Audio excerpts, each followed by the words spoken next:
प्रातःकाल सूर्य की सुहानी सुनहरी धूप में कलावती दोनों बेटों को जांघों पर बैठा दूध और रोटी खिलाती। केदार बड़ा था, माधव छोटा। दोनों मुंह में कौर लिए कई पग उछल कूद कर फिर जांघों पर आ बैठते और अपनी तोतली बोली में इस प्रार्थना की रट लगाते थे, जिसमें एक पुराने सहृदय कवि ने किसी जाड़े के सताए हुए बालक के हृदय योद्गार को प्रकट किया है। देव देव घाम करो, तुम्हारे बालक को लगता जाड़। माँ उन्हें चुमकार कर बुलाती और बड़े बड़े कौर खिलाती। उसके हृदय में प्रेम की उमंग थी और नेत्रों में गर्व की झलक। दोनों भाई बड़े हुए, साथ साथ गले में बाहें डाले खेलते थे। केदार की बुद्धि चुस्त थी, माधव का शरीर दोनों में इतना स्नेह था कि साथ साथ पाठशाला जाते, साथ साथ खाते और साथ ही साथ रहते थे। नमस्कार दोस्तों, आप सभी का एस रंजन ज्ञान चैनल पर स्वागत है। दोस्तों, अगर आप लोग अपने मम्मी पापा से प्यार करते होंगे तो प्लीज़ दोस्तों आप हमारे चैनल को सब्सक्राइब कर लीजिए, वीडियो को लाइक कर दीजिए और आप इस कहानी से कुछ सीखना चाहते हैं तो प्लीज़ दोस्तों इस कहानी को लास्ट तक ज़रूर सुनें। तो आपका ज़्यादा समय ना लेते हुए चलिए कहानी की शुरुआत करते हैं। दोनों भाइयों का ब्याह हुआ। केदार की बधू चंपा अमित, भाविष्णी और चंचला थी। माधव की बधू श्यामा सांवली, सलोनी, रूप राशि की खान थी। बड़ी ही मातृभाषिणी, बड़ी ही सुशीला और शांत स्वभाव थी। केदार चंपा पर मोह और माधव श्याम पर रिझे, परंतु कलावती किसी से न मिला। वह दोनों से प्रसन्न और दोनों से अप्रसन्न थी। उसकी शिक्षा दीक्षा का बहुत अंश इस व्यर्थ की प्रयत्न में व्यस्त होता था कि चंपा अपनी कार्य कुशलता का एक भाग श्यामा के शांत स्वभाव से बदल ले। दोनों भाई संतानवान हुए। हरा भरा वृक्ष खूब फैला और फलों से लद गया। कुतिष्ठ वृक्ष में केवल एक फल दृष्टिगोचर हुआ, वह भी कुछ पीला सा मुरझाया हुआ, किंतु दोनों अप्रसन्न थे। माधव को धन संपत्ति की लालसा थी और केदार को संतान की अभिलाषा। भाग्य की इस कूटनीति ने सैन्य द्वेष का रूप धारण किया, जो स्वाभाविक था। श्यामा अपने लड़कों को संवारने सुधारने में लगी रहती, उसे सिर उठाने की फुर्सत नहीं मिलती थी। बेचारी चंपा को चूल्हे में जलना और चक्की में पीसना पड़ता। यह अनीति कभी कभी कुछ शब्दों में निकल जाती। श्यामा सुनती, कुढ़ती और चुपचाप सह लेती, परंतु उसकी यह सहनशीलता चंपा के क्रोध को शांत करने के बदले और बढ़ती, यहाँ तक कि प्याला लबालब भर गया। हिरन भागने की राह न पाकर शिकारी की तरफ लपका। चंपा और श्यामा समकोण बनाने वाली रेखाओं की भांति अलग हो गई। उस दिन एक ही घर में दो चूल्हे जले, परंतु भाइयों ने दाने की सूरत न देखी और कलावती सारे दिन रोती रही। कई वर्ष बीत गए। दोनों भाई जो किसी समय एक ही पलाथी पर बैठते थे, एक ही थाली में खाते थे और एक ही छाती के दूध पीते थे, उन्हें अब एक घर में, एक गांव में रहना कठिन हो गया, परंतु कुल की साख में बट्टा न लगे। इसलिए ईर्ष्या और द्वेष की धधकती हुई आग को राख के नीचे दबाने की व्यर्थ चेष्टा की जाती थी। उन लोगों में अब भ्रातृ स्नेह न था, केवल भाई के नाम की लाज थी। माँ भी जीवित थी, पर दोनों बेटों का वैमनस्य देखकर आंसू बहाया करती थी। हृदय में प्रेम था, पर नेत्रों में अभिमान न था। कुसुम वही थी, परंतु वह छटा न थी। दोनों भाई जब लड़के थे, तब एक को रोते देख दूसरा भी रोने लगता था। तब वह नादान, बेसमझ और भोले थे। आज एक को रोते हुए देख दूसरा हंसता और तालियां बजाता। अब वह समझदार और बुद्धिमान हो गए थे। जब उन्हें अपने पराये की पहचान न थी, उस समय यदि कोई छेड़ने के लिए एक को अपने साथ ले जाने की धमकी देता, तो दूसरा जमीन पर लेट जाता और उस आदमी का कुर्ता फाड़ने लगता। अब यदि एक भाई को मृत्यु भी धमकी, तो दूसरे के नेत्रों में आंसू न आते। अब उन्हें अपने पराये की पहचान हो गई थी। बेचारे माधव की दशा शोचनीय थी। खर्च अधिक था और आमदनी कम। उस पर कुल मर्यादा का निर्वाह। हृदय चाहे रोए पर होठ हंसते रहे। हृदय चाहे मलिन हो पर कपड़े मैल न हो। 4 पुत्र थे, 4 पुत्रियाँ और आवश्यक वस्तुएं मोतियों के मोल। कुछ पाइयों की जमींदारी कहाँ तक संभलती। लड़कों का ब्याह अपने वश की बात थी, पर लड़कियों का विवाह कैसे टल सकता। 2 पाई जमीन पहली कन्या के विवाह में भेंट हो गई। उस पर भी बाराती बिना भात खाए आंगन से उठ गए। शेष दूसरी कन्या के विवाह में निकल गई। साल भर बाद तीसरी लड़की का विवाह हुआ। पेड़ पत्ते भी न बचे। हाँ, अब की डाल भरपूर थी, परंतु दारिद्रता और धरोहर में वही संबंध है जो मांस और कुत्ते में। इस कन्या का अभी गौना न हुआ था कि माधव पर 2 साल के बकाया लगान का वारंट आज पहुंचा। कन्या के गहने गिरवी रखे गए, गला छूटा। चंपा इसी समय की ताक में थी। तुरंत नए नातेदारों को सूचना दी, तुम लोग बेसुध बैठे हो, यहाँ गहनों का सफाया हुआ जाता है। दूसरे दिन नाई और 2 ब्राह्मण माधव के दरवाजे पर आकर बैठ गए। बेचारे के गले में फांसी पड़ गई। रुपए कहाँ से आवे। न जमीन, न जायदाद, न बाग, न बगीचा रहा। विश्वास वह कभी का उठ चुका था। अब यदि कोई संपत्ति थी तो केवल वही 2 कोठारियाँ जिसमें उसने अपनी सारी आयु बिताई थी, और उसका कोई ग्राहक न था। विलंब से नाक कटी जाती थी। विवश होकर केदार के पास आया और आंखों में आंसू भरे बोला, भैया, इस समय मैं बड़े संकट में हूँ, मेरी सहायता करो।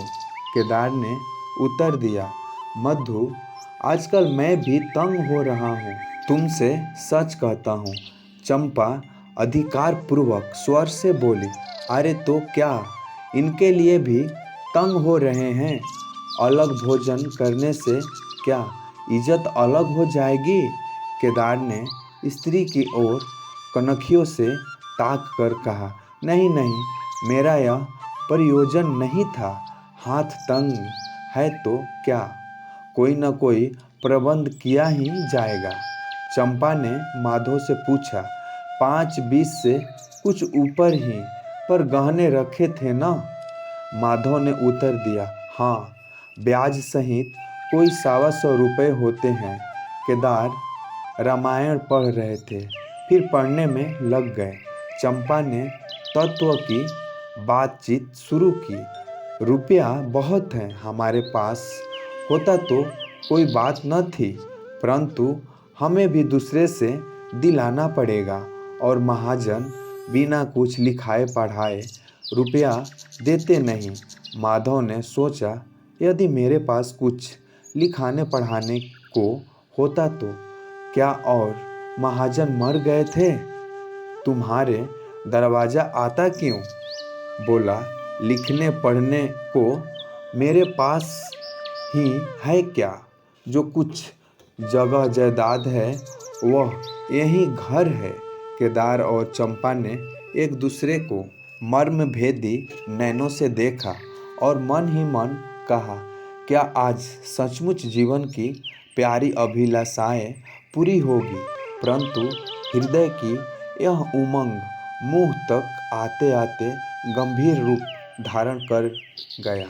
चंपा बड़ी गंभीरता से बोली, घर पर तो कोई महाजन कदाचित ही रुपया दे, शहर हो तो कुछ किराया ही आवे, पर गंवई में तो कोई सेत में भी रहने वाला भी नहीं, फिर साझे की चीज़ ठहरी।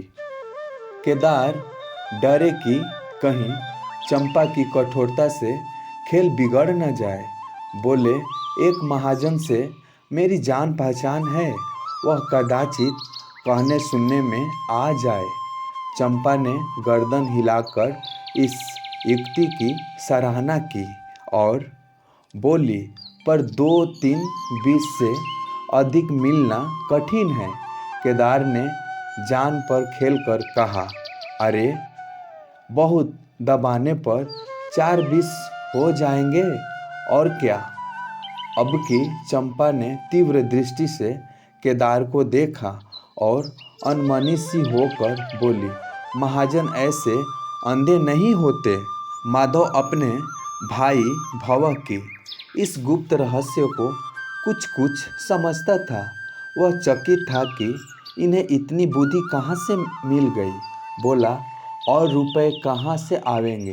चंपा चिढ़कर बोली, और रुपए के लिए और फिक्र करो, 125 रुपए इन 2 कोठारियों के इस जन्म में कोई न देगा। 4-20 चाहो तो एक महाजन से दिला दूँ, लिखा पढ़ी कर लो। माधव इन रहस्यमय बातों से सशंक हो गया। उससे भय हुआ कि यह लोग मेरे साथ कोई गहरी चाल चल रहे हैं। दृढ़ता के साथ अड़कर बोला, और कौन सी फिक्र करूं? गहने होते तो कहता, लाओ रख दूं। यहाँ तो कच्चा सूत भी नहीं। जब बदनाम हुए तो क्या 10 के लिए, क्या 50 के लिए? दोनों एक ही बात है।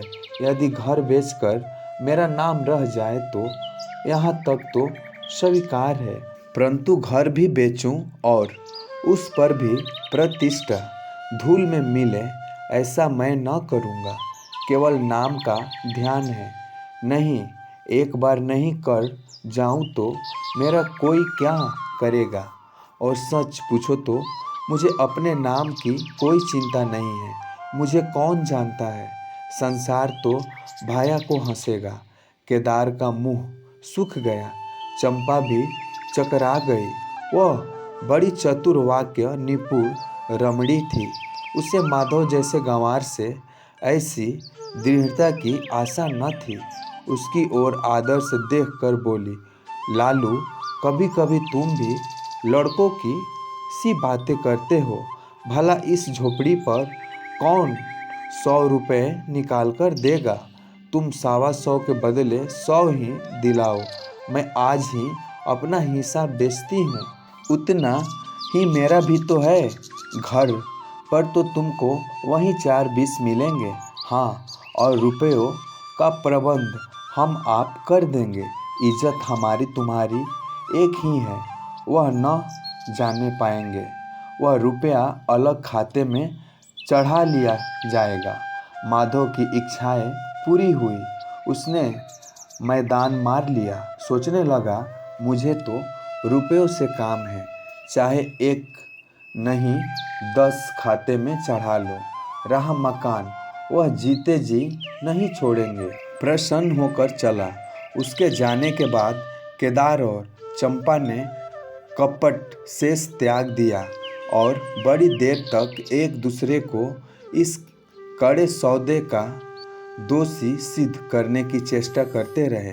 अंत में मन को इस तरह संतोष दिया कि भोजन बहुत मधुर नहीं किंतु भर कटौती तो है। घर हाँ, देखेंगे कि श्याम रानी इस घर में कैसे राज करती है। केदार के दरवाजों पर 2 बैल खड़े हैं। इनमें कितनी संग शक्ति, कितनी मित्रता और कितना प्रेम है। दोनों एक ही जुए में चलते हैं। बस इनमें इतना ही नाता है। किंतु अभी कुछ दिन हुए जब इनमें से एक चंपा के मैके मंगनी गया था तो दूसरे ने 3 दिन तक नाद में मुंह नहीं डाला। परंतु शोक एक गोद के खेले भाई, एक छाती से दूध पीने वाले आज इतने बेगाने हो रहे हैं कि एक घर में रहना भी नहीं चाहते। प्रातःकाल था। केदार के द्वार पर गांव के मुखिया और नंबरदार विराजमान थे। मुंशी दत्ता दयाल अभिमान से चरपाई पर बैठे रेहन का मसविदा तैयार करने में लगे थे। बार बार कलम बनाते और बार बार खत रखते, पर खत की शान न सुधरती थी। केदार का मुखारविंद विकसित था और चंपा फूली नहीं समाती थी। माधव कुमलाया और मलान था। मुखिया ने कहा, भाई ऐसा हित न, भाई ऐसा शत्रु। केदार ने छोटे भाई की लाज रख ली। नंबरदार ने अनुमोदन किया, भाई हो तो ऐसा हो। मुख्तार ने कहा, भाई सपूतों का यही काम है। दत्ता दयाल ने पूछा, रेहन लिखने वाले का नाम? बड़े भाई बोले, माधववल्द शिवदत्त। और लिखने वाले का केदारवल्द शिवदत्त। माधव ने बड़े भाई की ओर चकित होकर देखा। आंखें डबडबा आई। केदार उसकी ओर देख न सका। नंबरदार, मुखिया और मुख्तार भी विस्मित हुए। क्या केदार खुद ही रुपया दे रहा है? बातचीत तो किसी साहूकार की थी। जब घर ही में रुपया मौजूद हो तो इस रेहन नामे की आवश्यकता ही क्या थी? भाई भाई में इतना अविश्वास, हे राम! क्या माधव 80 रुपया का भी महंगा है? और यदि दबा भी बैठता तो क्या रुपये पानी में चले जाते? सभी की आंखें सैन द्वारा परस्पर बातें करने लगी, मानो आश्चर्य की अथाह नदी में नौकाएं डगमगाने लगी। श्यामा दरवाजे की चौखट पर खड़ी थी। वह सदा केदार की प्रतिष्ठा करती थी, परंतु आज केवल लोकरीति ने उसे अपने जेठ को आड़े हाथों लेने से रोका। बूढ़ी अम्मा ने सुनी तो सूखी नदी उमड़ आई। उसने एक बार आकाश की ओर देखा और माथा ठोक लिया। अब उसने उस दिन का स्मरण हुआ जब ऐसा ही सुहावना प्रभात था और 2 प्यारे प्यारे बच्चे उसकी गोद में बैठे हुए उछल कूद कर दूध रोटी खाते थे। उस समय माता के नेत्रों में कितना अभिमान था, हृदय में कितनी उमंग और कितना उत्साह। परंतु आज नैनों में लज्जा और हृदय में शोक संताप। उसने पृथ्वी की ओर देखकर कातर स्वर में कहा, हे प्रभु, क्या ऐसे पुत्रों को मेरे ही कोख में जन्म देना था। हेलो दोस्तों, ये कहानी आप लोगों को कैसी लगी प्लीज़ हमें कमेंट बॉक्स में ज़रूर बताएं। अगर अभी तक आप हमारे चैनल पे नए हैं तो प्लीज़ दोस्तों हमारे चैनल को सब्सक्राइब कर लीजिए, वीडियो को लाइक कर दीजिए। तो मिलते हैं अगले वीडियो में, तब तक के लिए जय हिंद, वंदे मातरम।